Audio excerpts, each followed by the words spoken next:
ধর্ম ফিরাবের প্রথম নম্বর পয়েন্টের কথা হলো শিরিক থেকে বেঁচে থাকতে হবে। বোঝা গেল শিরিক কাকে বলে? শিরিক কাকে বলে? শিরিক তাকে বলে যে আল্লাহকে ছেড়ে দিয়ে অন্য কারো কাছে দ্বারস্থ হওয়া। কিসের জন্য? কিসের জন্য? কিছু চাওয়া পাওয়া, কিছু বলা, প্রার্থনা করা, এইটাই অন্য কারো কাছে চাওয়া যাবে না, একমাত্র আল্লাহর কাছে চাইতে হবে। তাকে ঘরে চান আর মসজিদে চান। বোঝা গেল? তাহলে সেই জায়গাটা কোথায় আমরা চাইছি? মাজারে গিয়ে চাইছি, দরগাতে গিয়ে চাইছি, সেই জায়গায় আমি সেজদা করছি। এই জায়গা থেকে চিরতরে আপনাকে বর্জন করতে হবে। আর কি করতে হবে?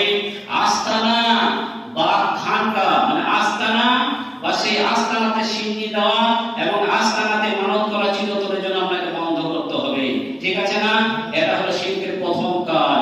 তারপরে কি করতে হবে? যে সমস্ত খানকা তৈরি হয়েছে পৃথিবীতে, এই খানকাতে ভণ্ড পীরের কি হয়েছে?